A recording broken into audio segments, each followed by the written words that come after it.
And the answer to all this is we should have had a Marshall Plan to go into K through 12 and just say to people, we don't care about the teachers union. Let them die on the vine. We're going to make a private academy, and we're going to have a classical curriculum. And where that has happened, it's worked.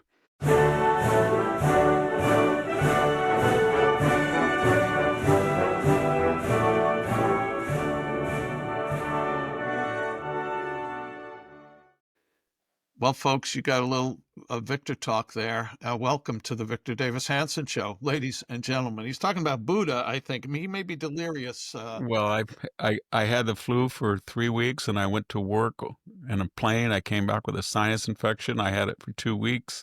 I finally went in. I don't believe antibiotics ever help sinus infections. I've had my sinuses operated on. I guess if you count the insertion capsules they put in 2 or 3 times, and they gave me doxycycline, and I I won't Don't get explain graphic, please. the reaction I've had to doxycycline in the last 3 days is worse than this sinus infection. I hate antibiotics, so I'm going to I have a goal that after 6 weeks of flu and sinus infection, I've been working every day. I'm going to declare myself arbitrarily, completely healthy today. Okay. Well, the man who has just been talking is Victor Davis Hanson. Virgil said they can because they think they can. Virgil, he was Dante's sidecar, I think. They warned me that it turns the doxycycline turns your teeth brown. So if you see my teeth looking brown during the episode, it's not anything untoward. Okay. We won't. I have another brown comment I want to make, but I won't. Victor Davis Hanson is the Martin and Ely Anderson Senior Fellow at the Hoover Institution and the Wayne and Marsha Busky Distinguished Fellow in History at Hillsdale College, and he's the owner and possessor of a website, The Blade of Perseus. Its address is victorhanson.com, and I'll tell you towards the end of this episode why you should be subscribing. We are recording on Sunday, April 6th, after a momentous week in America and around the world. This particular episode will be up on Tuesday, April 8th.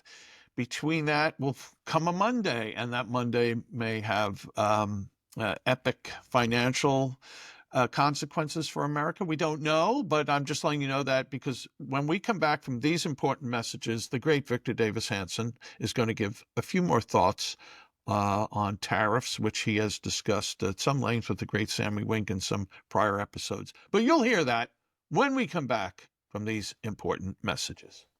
We are back with the Victor Davis Hanson Show. Victor's alive, and he's 2 arms tied behind his back, or half of his brain tied behind his back. He can beat up anyone when it comes to scholarly thoughts.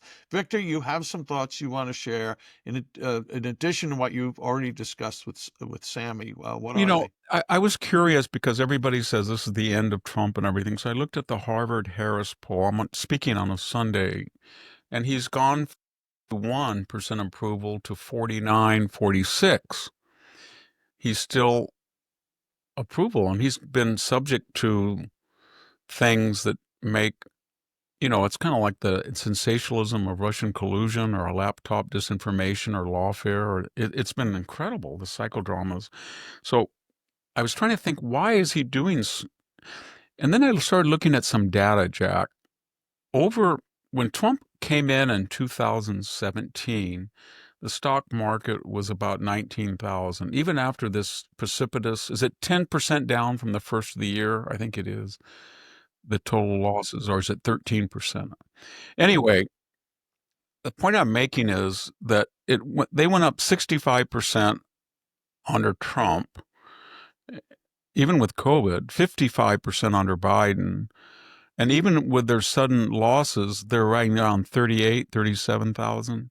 They're double what they had just 9 years ago. Double.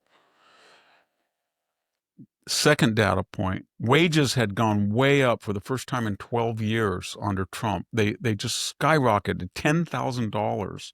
The average wage index rose under Trump's 4 years. And then because of the inflation, nothing that Biden did, but the general inflation of wages to catch up with prices under Biden, they went up another 6,000.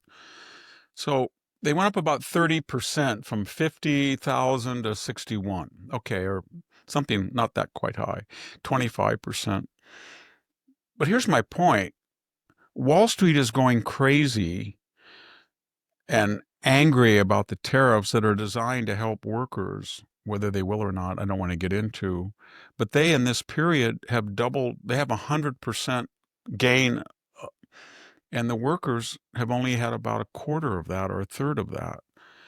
And they're not saying, well, wait a minute. They got all this money and I want to double my wages. They didn't. So the other thing about it is, why didn't his popularity collapse? Powerline had a good footnote today, Jack, and it quoted Business Insider of last year, and they pointed out maybe one of the reasons is 10% of the American population own 93% of the stocks. So what we're watching is the media, legal, political, academic, investor, trader, corporate class paranoid because their 100% profit, their 100% profit is now 90% profit. In other words, the stock market is where it was on January 1st, 2 years ago, 2023. So all the money we got, I mean, even with inflation, we haven't really lost purchasing power to that degree. And then the other thing is, if the 1% own 93% of the stocks, the 50%, Jack, they own 1%. 1%. So they're not upset. They know that the stock market is very critical to their well-being, whether they're participating or not, because it's a barometer of American and their pensions, some of them. pensions. But I'm talking about everything. Most people don't have a 401k, or maybe it's 70, 60%, but 50% only. What I'm getting is they only own 1% of the stocks in the whole market, 50% of American. So their pensions are pretty paltry. And so this is a class thing. And what is Trump trying to do? He's trying to appeal to a particular class that was told by Joe Biden, you got to go, if you can go down in that mine and you can program, or he'll, whether you like it or not, we're going to put you in the coal business out of business. Or Peter Strzok, I went to Walmart and I smell these guys. Or the dregs, garbage, irredeemable. That whole vocabulary, that whole people, they're the ones that elected Trump, and pretty much Trump is at 50%. I don't believe some of the crazy polls. And this is after the worst press a president can get, which begs the question, why is he doing this? Why is he taking this risk? Bush didn't. Bush had tariffs. Reagan had tariffs. Biden had tariffs. Clinton had big tariffs. Nobody got angry. I went back and looked at some quotes, Jack. Nancy Pelosi said, this free trade with China is a job loser. You know what Paul Krugman said about protection tariffs? There's a lot to be said for mercantilism. And you know what Warren Buffett wrote in 2003? It's about time we stop this huge trade deficit because they're buying land and everything, investments. So it's mostly because Trump's fingerprints are on the tariffs that people are upset. Why did he do it? He wants to get trade. In Trump's mind, Jack, if a country runs up a big deficit and what he calls is disrespected or ripped off, then they have no respect, and they can't deter people. They have no influence.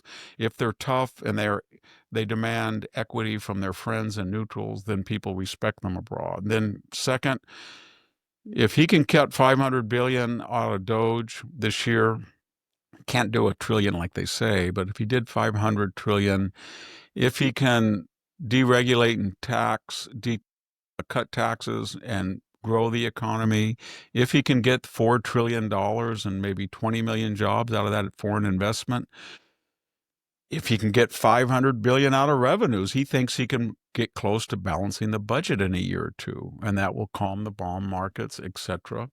Then the second thing is he's willing to negotiate, and it's like musical chairs. If you don't want to negotiate and everybody else is the only way he'll lose is they all get together. Japan goes to China and says, we represent the Asian community, Mr. Chi, and can we stand solid together? That's not going to happen. It's more like every man for himself. If you're the last guy when the music stops, you have no chair because everybody's cut a deal and you demand high tariffs and you're not going to be competitive. And he knows that. So it's working its way out. Uh, the other thing is he's equating it with military too. In his view, all the countries that don't make the NATO countries, there's still 8 of them, you know, and Spain, for example, I mean, don't make the 1.36. 2%. Yeah, Canada, right. 1.37. So in Right. his view, they're the ones running surpluses with us. They're running surpluses because they don't spend anything. And so he's also looking at dollars going out of the United States. And he looks at Mexico, he sees 63 billion in remittances. He says cartel going out 20 billion. He says he sees $171 billion outflow. It's $250 billion is going to the Mexican economy from us. And you got a lot of people right in the town that I'm living that are, because I see them at the store, they pay with EBT cards and then they pull out all this cash to buy non-EBT covered foods. And I think those are the people who are sending the remittances to Mexico or Central America. And Trump is saying we're sending too much money out of the country. And it's not just the investment that I'm after for assembly and manufacturing. It's what they're doing. The Chinese are buying strategic land near military bases. The Middle East are buying professorships and curricula in our elite universities. They're inflating the price of homes in Los Angeles and everything with these third and fourth home. It's not always good for us. Don't monitor that type of foreign investment. So he has a lot of reasons that he's doing this. And finally, I have to be very careful. My Wall Street friends, whom I dearly love, but they should, I would ask Wall Street this, Jack, have any big recession or depression? I can name the 2 biggest ones that I call the 1929 Great Depression that lasted a decade and the 2008 meltdown. As I recall, they were not due to tariffs. They were due to what? Greedy Wall Street speculators who were buying on the margin during during the 20s, oblivious to how Germany was inflating its currency, how oblivious to how we were loaning money to Germany so that Germany could pay France and Britain, so France and Britain could pay their loans back. It was a crazy cycle, and that speculation blew up. And how did the 2008? Was it all those No, it was not. It was subprime mortgage securitization that the Wall Street people loved, and they were trading all of these speculative, huge mortgages that Freddie Mac and Fannie Mae had stupidly, on their prompt, allowed to happen. So I can't think of one recession or depression that was caused by excessive tariffs. And so I just wish Wall Street would stop quoting. Every time I pick up the Wall Street Journal, there's a Smoot-Hawley cause of blah, blah. It did not cause the depression. It came after the stock market. It was punitive. It was preemptive. It came at a time of a huge surplus in trade. There was no need for it. It has nothing to do with these tariffs. If you want to talk about tariffs, talk about the Biden and Obama tariffs. They were similar. Okay, that's what I wanted to say. Well, that was quite the mouthful and an appropriate lead-in for this note here. We're going to get back to your thoughts in a second. Victor, I just want to pick up a point you made on the societal, cultural, class-oriented aspect of this. Treasury Secretary Besant? Scott Bessent was on. I saw a clip of him from the last day or two, and he had this interesting thing. He wasn't hanging tariffs on this, but he said, last year was record travel of Americans to Europe. And at the same time, though, there are people with full-time jobs who are now increasingly having to rely on local food pantries for basic foodstuffs. So this disparity here. I don't think he's begrudging Americans who take vacations to Europe. I did last year with my wife. But there is this need to address the lower 50%, lower economically, as you brought out before. Yeah, people, they don't have stock, and so maybe they're also not worried so much about, as I am, what's happening in my 401k. So that was a point that he made. That's a very good point, and I see it all around me. And, another thing that people haven't related to that, Jack, if you stop 10,000 people of the poorest people in the world coming in every day, and that's at the rate they came in at 12 or 13 million over the Biden, forget about finding them all. Just stopping it will mean less money going out from the federal, local, and state governments and our health care. When I had this flu and sinus infection, I called up a local group and they said, I was really had it fever and everything. And they come in Thursday, 5 days from now. I said, okay. And then I called my GP and I got an appointment for a checkup. You know when it is? In July. And I went to my urologist and they said, sorry, your appointment's the wrong day and you can come 2 months, even though showed up the day they sent me. So, and what was the common denominator? There was thousands of people in Central California who are here illegally and they have no health care. And the state has $8 billion shortfall in Medicare, Medi-Cal, and 40% of the state is on it. And you have to take them because they need help, and they have swamped all of these services. So if you stop that influx, you're going to save a lot of money, and it's going to help Americans because Nancy Pelosi and Joe Biden do not have to wait in the waiting room with 40 people who just arrived here from Venezuela or Colombia or Mexico. Oh, they don't even have to wait for haircuts. So if you're Nancy Pelosi, just do whatever the hell you want. I love Nancy Pelosi's lecture I saw again and again and again where she gives she looked pretty good. She was about 55 and she was screaming about the George W. Bush outreach to China and that she was a working class protectoress and we have to have tariffs. It was pretty good. So was Bernie's. He wants tariffs then. So did Warren Buffett. He wanted tariffs. So did Paul Krugman, as I said. Yeah. Well, on that note, by the way, Victor, your mentioning of Medicare, Medicaid fraud or abuse is a perfect jump off point for the next topic we should get your take on, and that has to do with DOGE investigation of Social Security and not only how it affects illegal use of our medical system, but also our election integrity. And we'll get your thoughts on that. And fencing and 5% defense expenditures that Marco Rubio is talking about, maybe another topic or two when we come back from these important messages. Let's be honest, we're not getting any younger, and if you want to look and feel your best, you need to check out Pure Health Research. They have 45 premium health supplements designed to help with every health goal, whether it's boosting your energy, trimming belly fat, supporting healthy blood sugar, pumping your testosterone up, or even reducing swelling in your legs.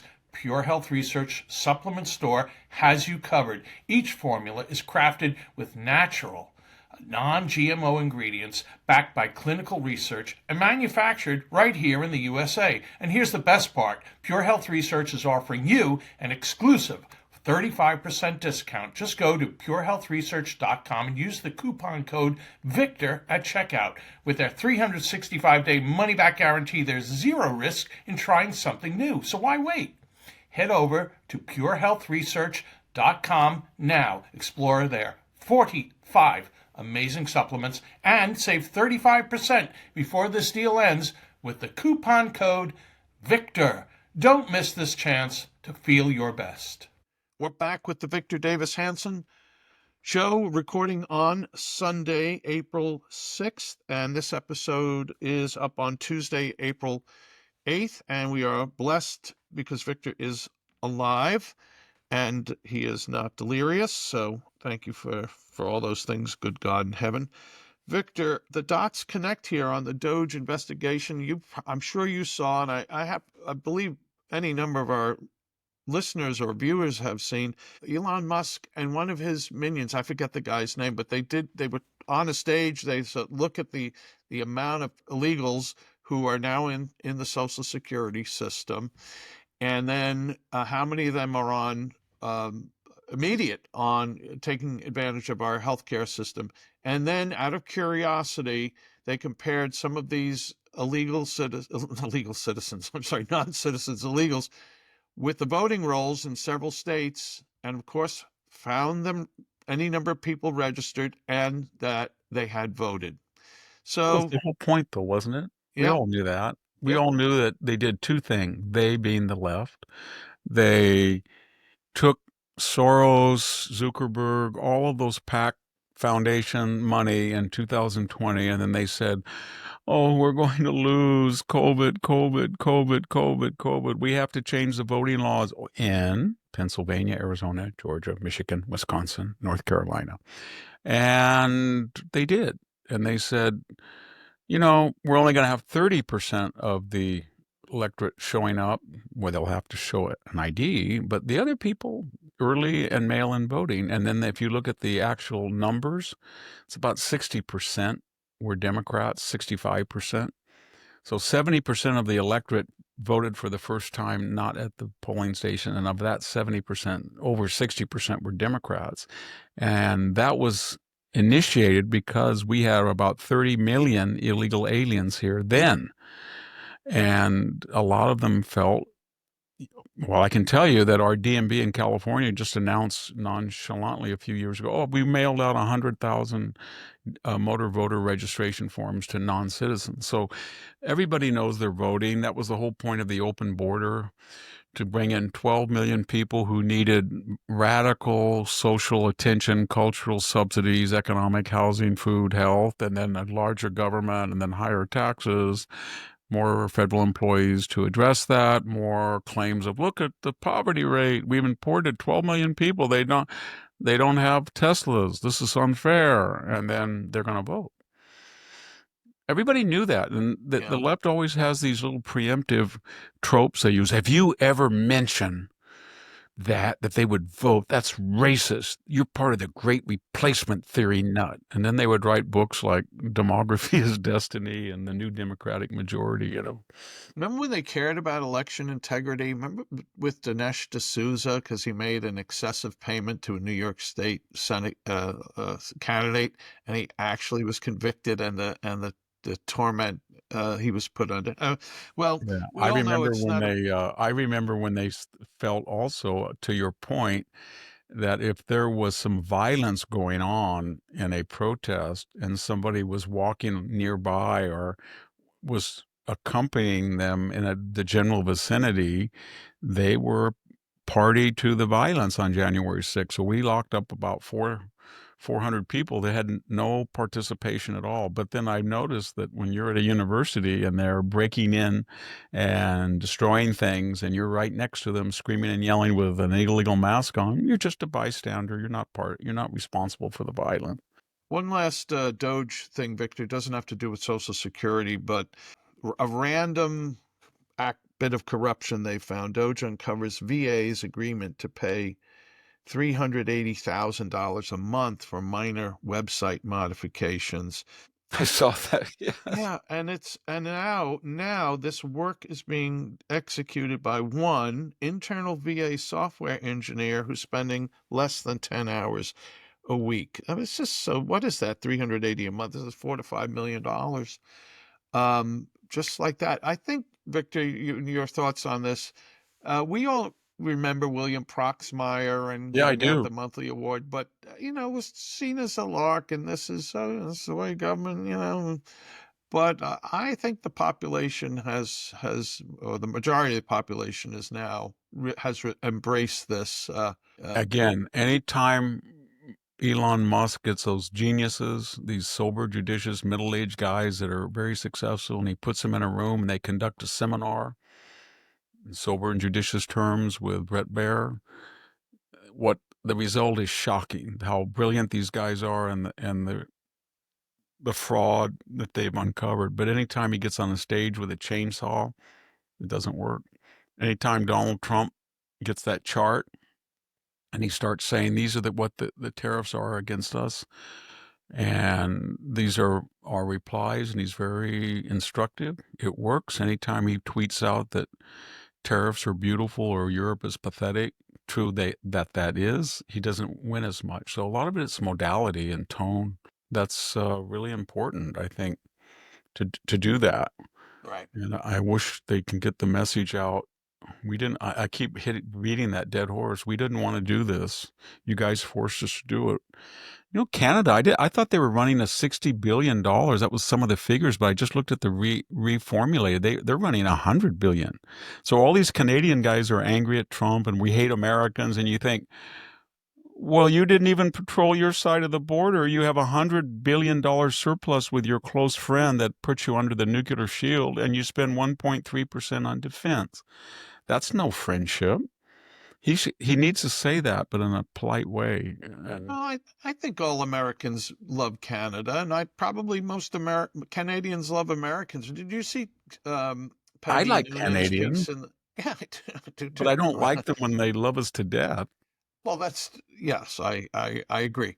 But did you see Peggy Noonan's Wall Street Journal piece, which goes, "Oh, our dear friends," and they landed at Juneau I forget which beach, Juneau My or advi- Gold, and my eh, advice, my reaction to that is,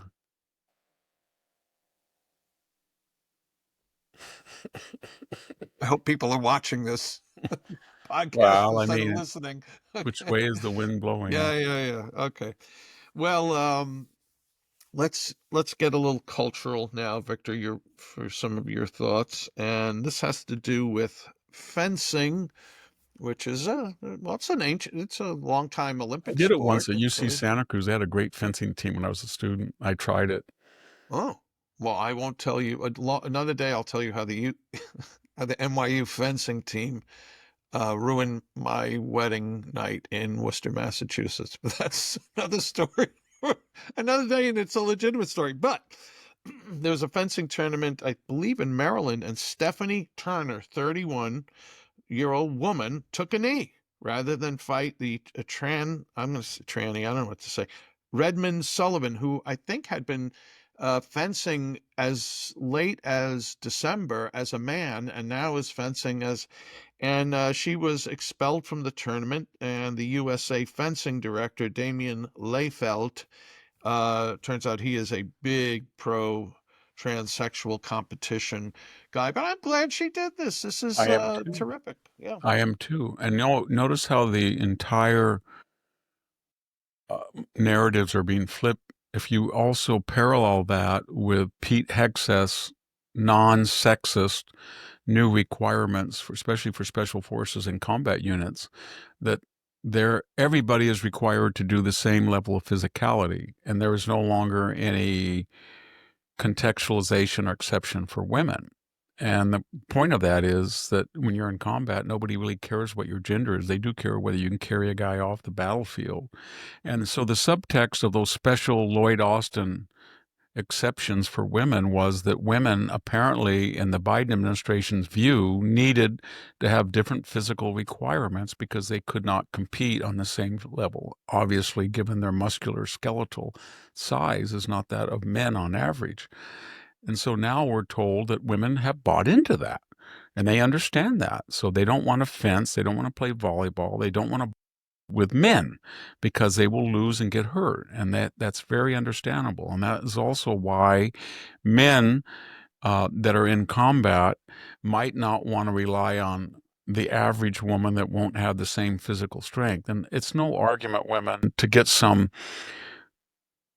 6-foot woman who works out, kind of like that Adam's Rib movie with Spencer Tracy and Katharine Hepburn in the courtroom. They bring in a big weightlifting woman to show they're equal. But my point is, most women, and maybe if you take a weightlifting woman who's a professional weightlifter next to a spaghetti arm Antifa demonstrator, you can make your point. But by and large, men in the military are physically stronger. I'm not saying they're smarter, but they're Yeah. physically stronger, and you have to protect everybody. But that's the argument has been won that I think most women realize now, that they don't have the advantages in muscles and skeletal size, and they need to have their own protected turf. I don't understand.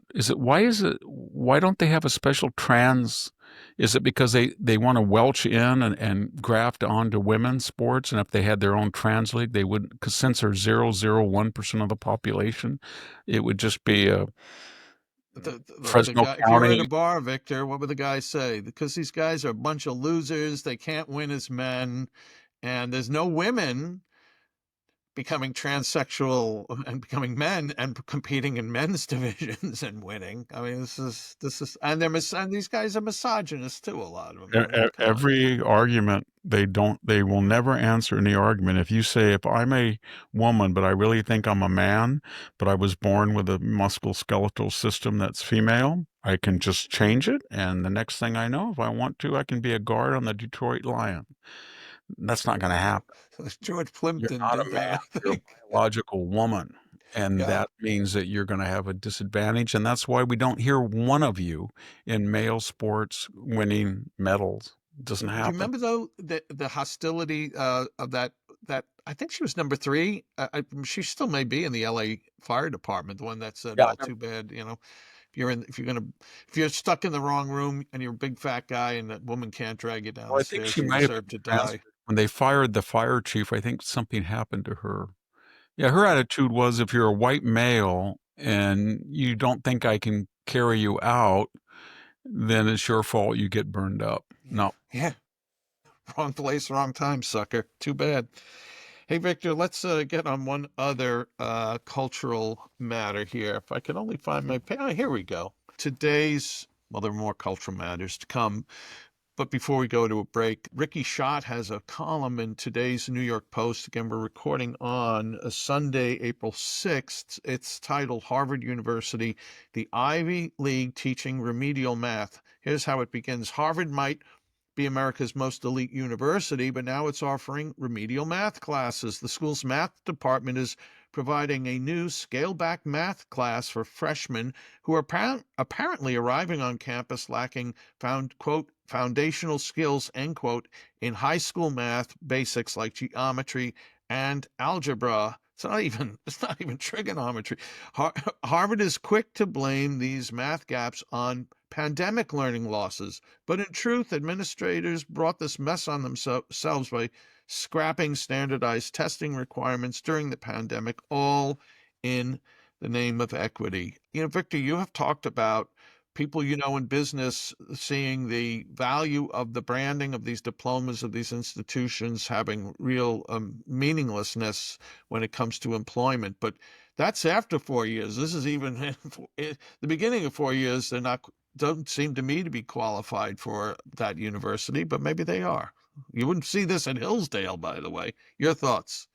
Everybody knows that these universities are existing on the fumes of their past glories when they had average admittance requirements of about 770 minimum on the SAT, or straight A's from the top schools at 4.5, something like that, with advanced place courses. And then after George Floyd, they all had to run to see who was the most virtuous. All the college, we're going to drop the No, we're going to drop the ACT. No, we dropped it before you did. We're going to not rate high school GPAs. Well, we did that last week. That's what they were in that frenzy, because they're academics and they have no sense, no independent thinking, because they're insecure people. And who wouldn't be with lifetime employment in the faculty lounge? I mean, gosh, hanging around with young people all day. But so they only had 3 choices, as I said. They either had to inflate the grades, and Yale gives 80% A's. I think Stanford's is 75. Or they had to water down the courses, and that's what these are, remedial courses. Or they have to introduce new ones. Because if they don't, given their admissions, then you're going to be called a systemic racist, because it's going to show up in your grading that the people who did not come in with an SAT score are predominantly they're DEI people. Not all, but a lot of them are. And if you give them what they deserved in class, you're going to be in big trouble. And so they just don't want to die on the altar of standards. And they're looking at a lot of stuff. Stanford was notified last week that they're going to, Marco Rubio, and he's been wonderful on this. He doesn't even play around with the media. He just says, I don't want to hear it. It has nothing to do with the First Amendment, nothing to do with any of the amendments. It's just a simple bureaucratic. We give green cards and visas to people who say they're coming here either to work or to study. And we don't give them to engage in violent protest. We don't engage in overt anti-Semitism. And we don't give visas to people who actively and unapologetically support a terrorist designated organization like Hamas. And they do that, and they've been deported. And one will encourage the others. They said they're going to stop this. Well, I don't think so. I think what I've seen instead on the campus is a quietude to think about that. But all of these, it's about money. And when you see J.D. Vance hitting this topic and the people in the Senate, and I think they're going to get a 51% vote in the House, and I think they're going to tax them anywhere from 15 to 20% on their endowment. They're talking about $500,000 worth of endowment for every student. Some people want $1 million, some people want less, but a lot of these big places are going to end up paying a couple of $100 million minimum a year to the government. Donald Trump really wants revenue so he can balance the budget.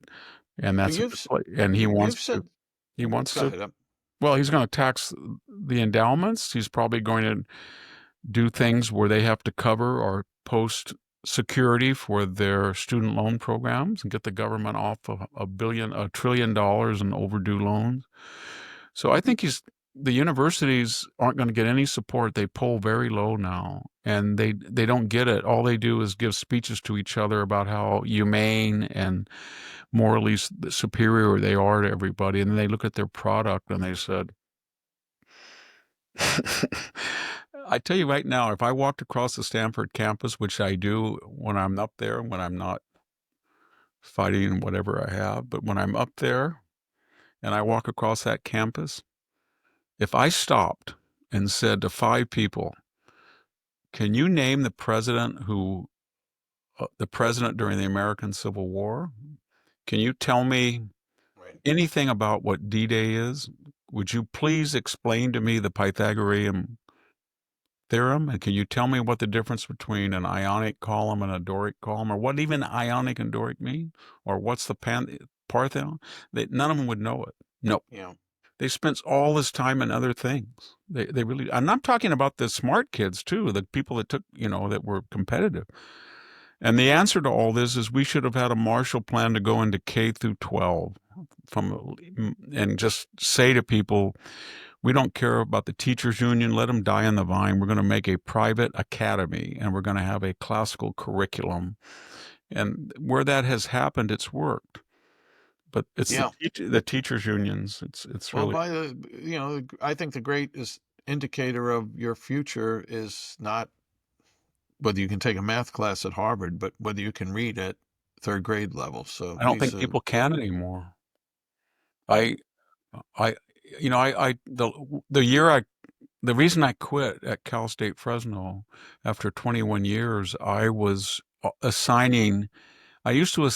taught a class called Introduction to Western Humanities, and it started with Homer and it went all the way to contemporary American novels.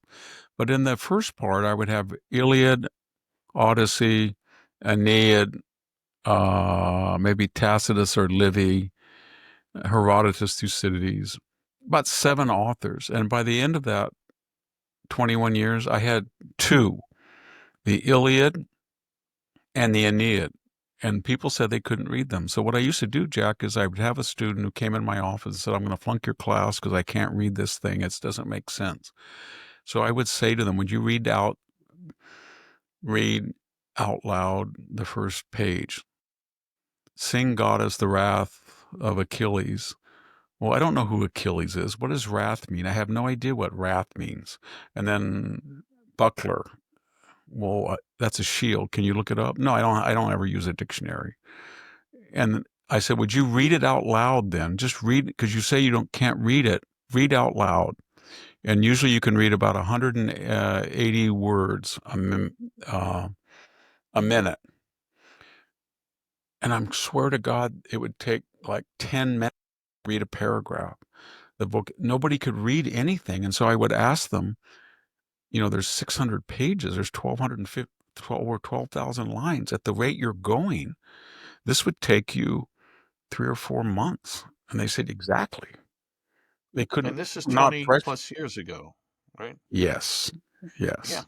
They cannot read. They don't read. They don't know how to write. They don't know anything. There's a small elite. The elite is invested in the stock market. That's pretty much the same ratio that knows how to read in America. And by age, I want to be careful. The people who are working class people are probably better educated in their 50s and 60s than today's elite at the elite campuses. They can read better, I think. Maybe. Victor, I saw an NYU professor, and I forget his name. I made a note somewhere, but can't find it. But he was going on about a point you've sort of raised in the past. The colleges with the big, we were talking before about taxing the endowments or the return on the investment.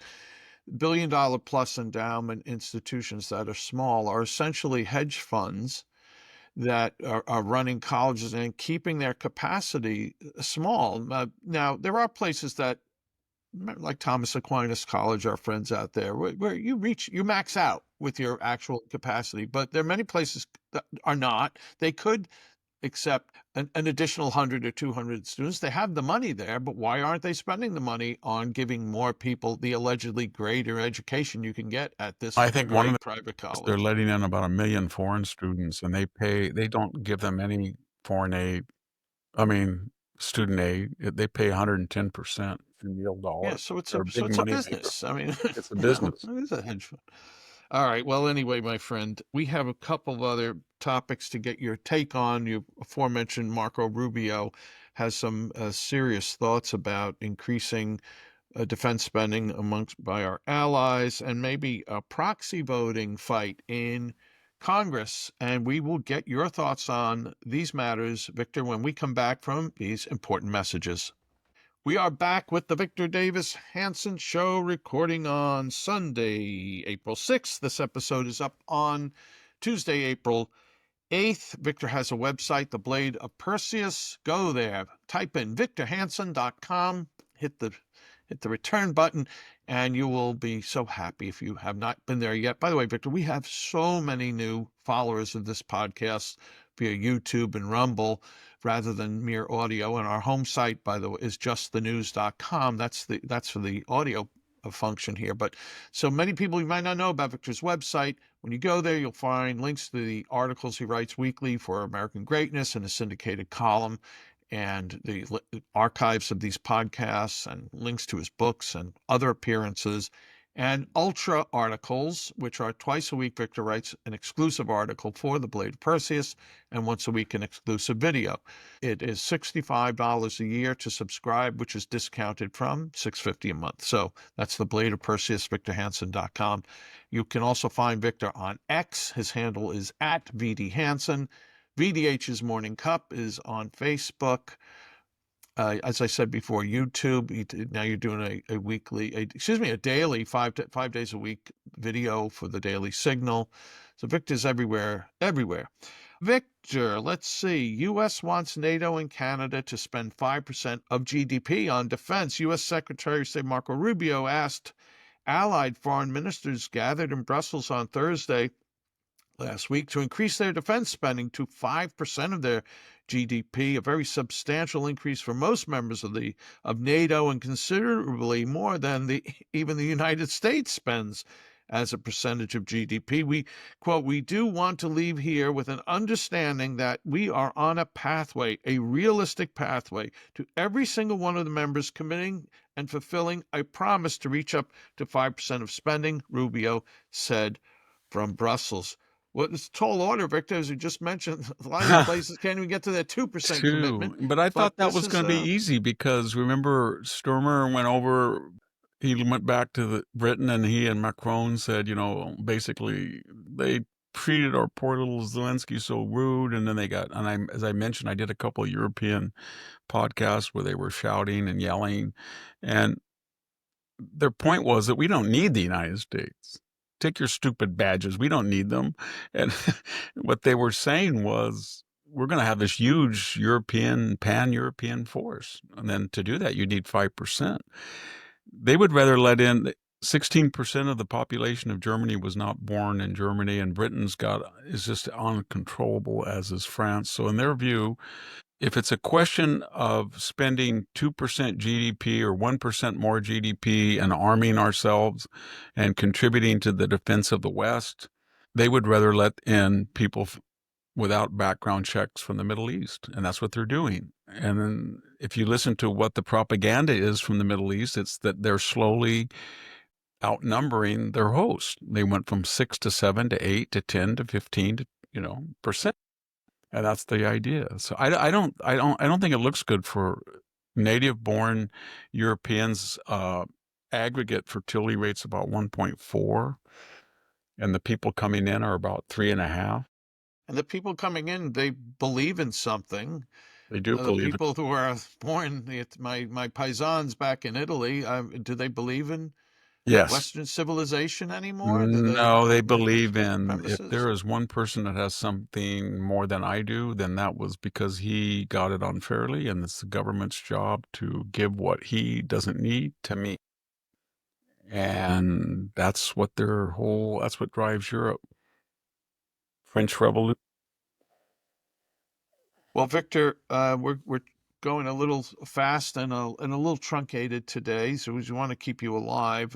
We have another topic, and if we have a little time, I'm going to raise NPR, but aforementioned promise to talk about proxy voting. So Carol Swaim, who was served with you on the 1776. Yes, she does. She's a Commission. wonderful person. She's very bright, very well spoken. She played a critical role in the Claudine Gay step down when she had remember, Jack, she had a twofold argument. One of that Claudine Gay, who was lauded by all of the bicoastal elite, was really had plagiarized from Miss Swain. That's right, from her. Yeah, she did.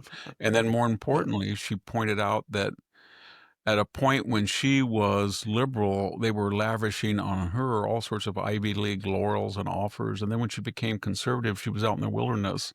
But that Claudine Gay did not just plagiarize from her, but was an utter mediocrity. And that was what she said. It was both true. Yeah. By the way, that reminds me, Bill Ackman had said he was going to go through this plagiarism project. Remember that? He was going to look at the term papers. So I wonder, we should investigate He that tweeted something about me the other day. He did? Yeah, he said that he liked what I said about tariffs, but he had one disagreement, that they were not reciprocal. And I think they are reciprocal. It's how you define reciprocity.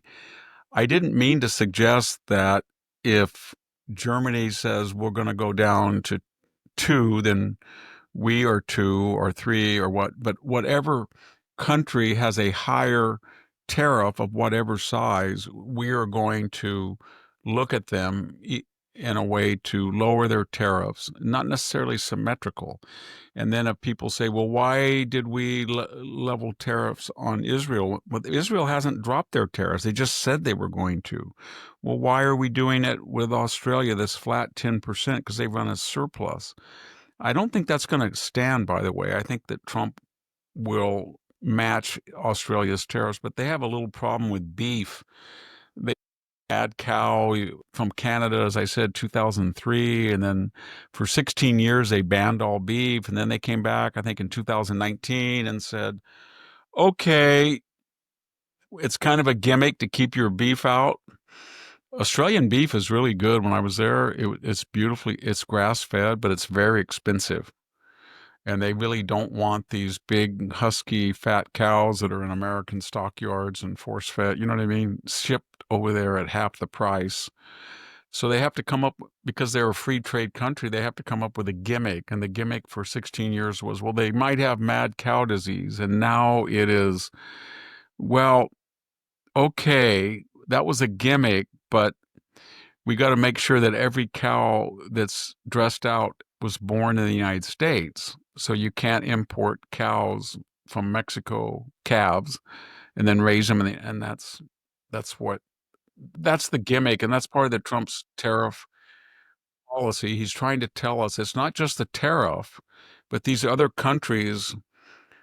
I'll give you another example. Europe will not let chickens go in the United States, from the United States into, because in the United States, if you buy a fresh chicken, a whole chicken, and you put it on the counter, because of the process of dressing it out and all that in the air, you can have botulism if it's not, refrigerated.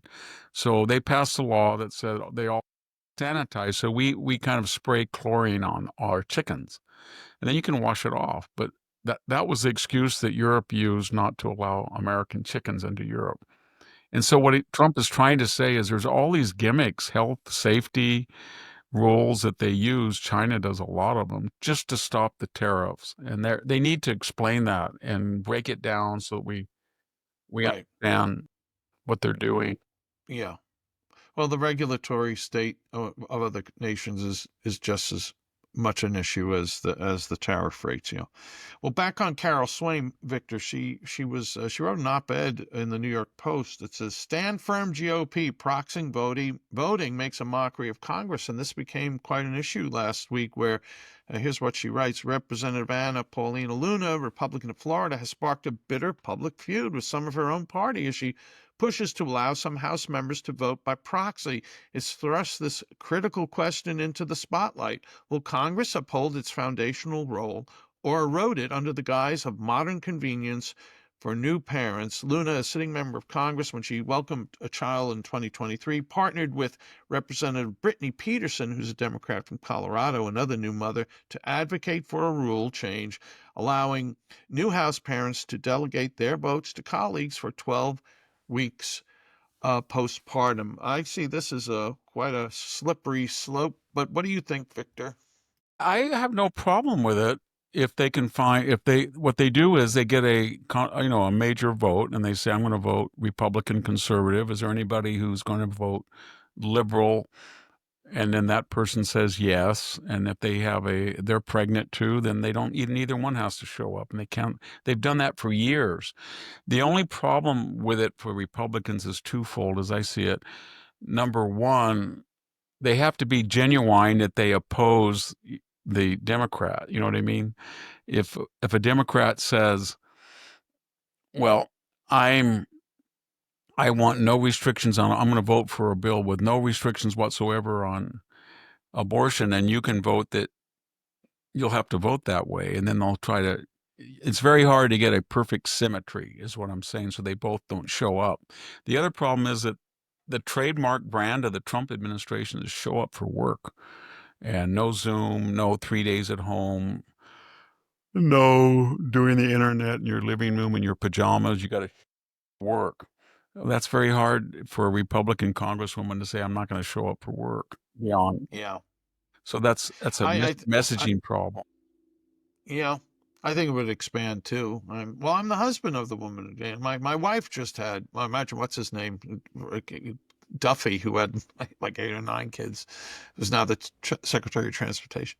I want my 12 weeks, or gay couple, gay congressman, they adopt a kid. Well, I need my 12 weeks. So I just remember my children. My wife was working at the post office, and I was teaching 5 classes a semester often. And I had 3 kids that were at that time, I think 6, 8, 10, and they were at 3 different schools. And my wife went to work at noon and came back at midnight. And I got done teaching I would teach a 7 o'clock in the morning class, a 40-mile commute. And anyway, I would teach these classes, and then I would get in my pickup and drive. Like, I got 3 tickets like a madman, so I could go to each of the 3 schools and pick them up. And then I was exhausted. So did I make them a nice Caesar salad? No. You know what I did?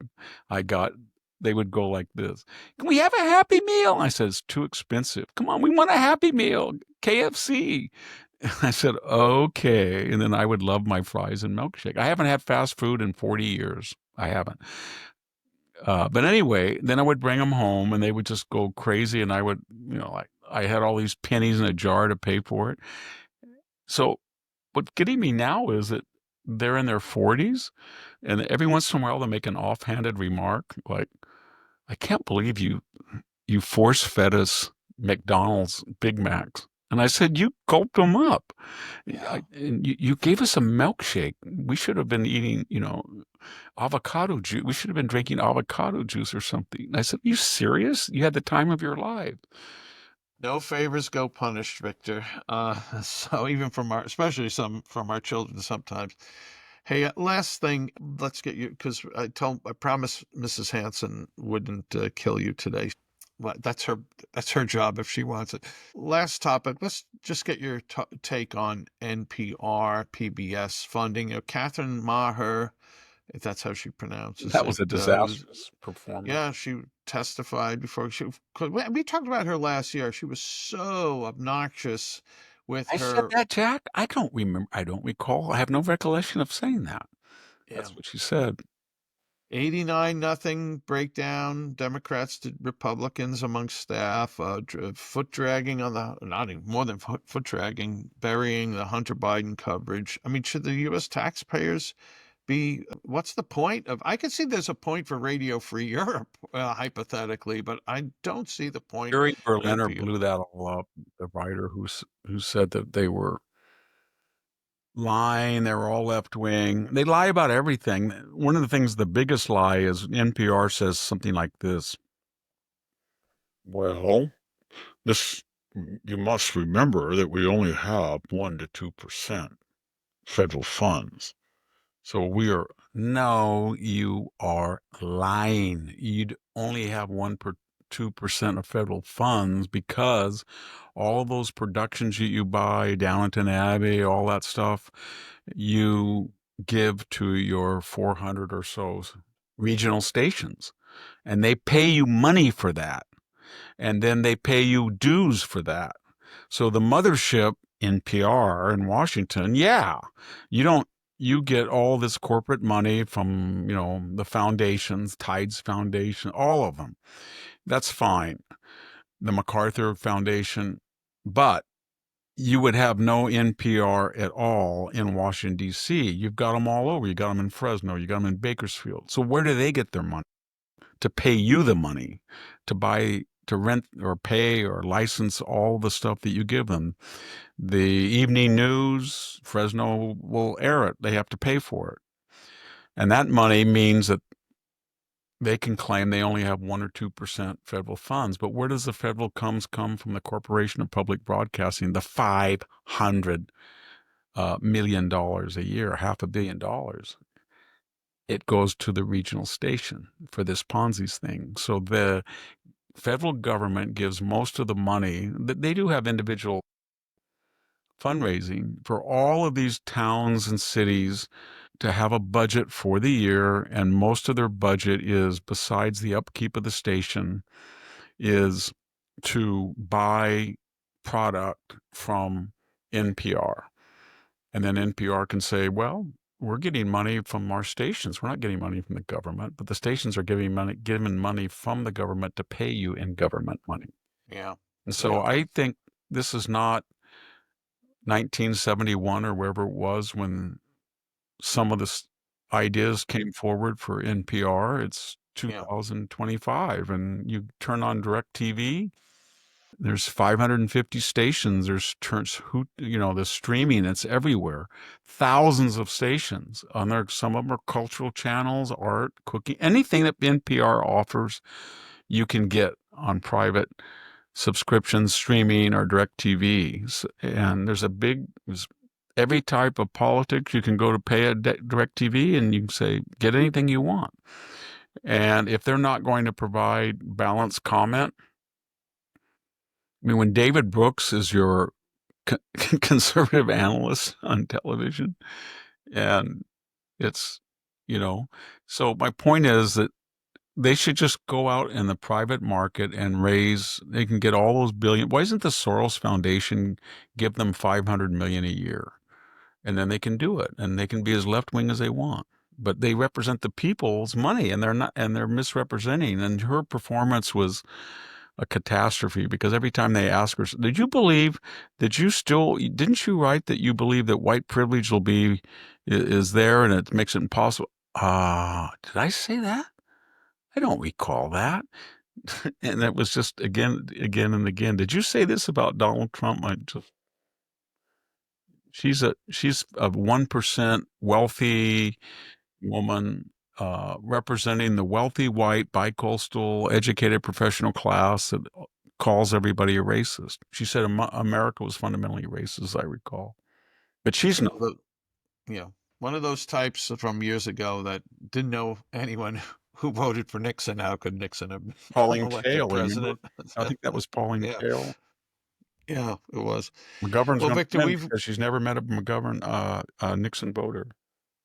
we've got to let you get to taking some more medicine. My But eyes first, open. before we do, we're going to end the show on a couple of things. One, I want to say thank you to folks who've written me about civil thoughts. And someone said, please say it slower, civil thoughts.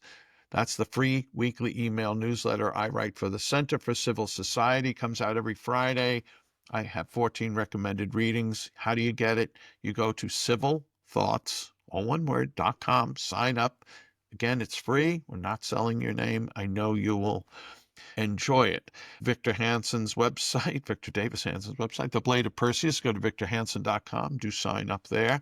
We have so many comments on Victor now that this shows up on YouTube and Rumble, and I have two comments to read. One is, I assume this is from a conversation that you had with the great Sammy Wink, and it's from Emilian, and it says, my late father, World War II vet, European theater of operation, would have been absolutely delighted over this deftly presented video. I can hear him saying now, you tell him, Hanson, he can't be here now to see this, so I'm watching it and relishing every moment for him and for myself. Thank you. So that's Very Evelyn. nice. And then this is from Apple. Now, people can go on Apple and rate the show 0 to 5 stars, and practically everyone gives Victor 5. If it's not a 5, the excuse is usually Fowler, but we'll talk about that another day. This is a comment from NP Griffin, and it's titled Versailles.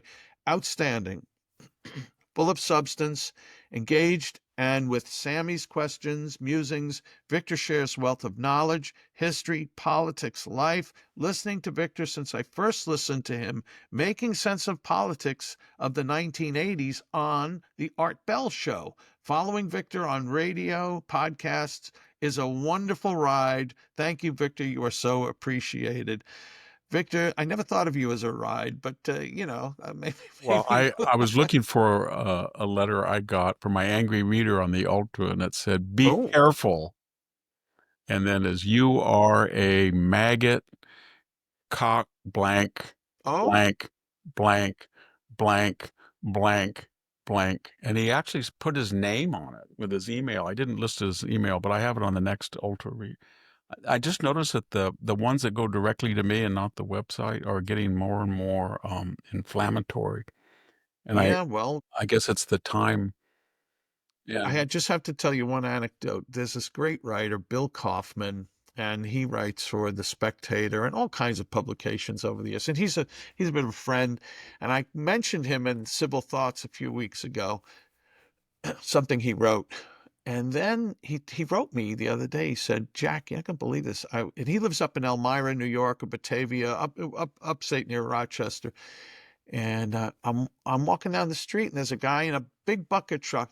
They're cutting down a huge dead maple tree, and the guy in the top says, "Hey, Bill, you're famous." He says, "Why?" He says, "Jack Fowler mentioned you. Do you know Jack Fowler?" Now I know this guy in the bucket truck. I don't know him, but I know he had to have heard about. So he must have signed up for Civil Thoughts. No, he's a listener to the Victor Davis Hanson That's nice. show. We have a diverse. Yeah. We have a diverse. We certainly do. We do. Great audience. I'm going to find out if I'm going to give a Victor Hanson Ultra Award to the person that can send me an email and says you can beat a sinus infection without taking any of these horrific antibiotics just by doing the following. Fill in the blanks. Ancient. I've had about 100 of them in my life. I've been operated, as I said, 3 times in my sinuses, and I gotta find a way of not taking this crappy antibiotic. Well, we'll see if maybe pin cushions. What do you call that when you get stuck with pins? I Maybe did that this one. once. I mentioned it, and somebody sent me a National Institute of Health long, detailed, blind study. You know what it said, Jack? It said for people who have had sinus infections longer than 2 weeks, chronic sinusitis, Yeah. and the worst symptom was fatigue, and that is my worst symptom. But this is what versus a placebo and nasal wash. So you take doxycycline or augmentin, these Right. terrible antibiotics. It screws your flora all up. You get tired, but you put up with it. It's going to kill it. At the end of 3 weeks of that, I probably have to take another 3 weeks to recover. At the end of 3 weeks of that, versus people who took the augmentin or doxycycline, but it was empty. Right. The capsule, it had something else in it, sugar. I don't know. Guess what? There was no difference between washing your nose out with an neti pot once or twice a day and just filling yourself up with antibiotic. Oh, we know the consequences of the antibiotics also. Yeah. Yeah. I Hey, can tell you. Anyway, one last thing. I mentioned last week, my daughter was getting married, and so many people wrote me some nice notes, and it was very good. lovely. Thanks for your prayers. It was a great wedding. On that, Victor, you need to go to bed or I take do. some I'm going to go more take it. medication. So we will be back soon. Thanks, folks, for listening. We'll be back soon with another episode of the Victor Davis Hanson Show. Bye-bye. Thank you, everybody, for listening and viewing.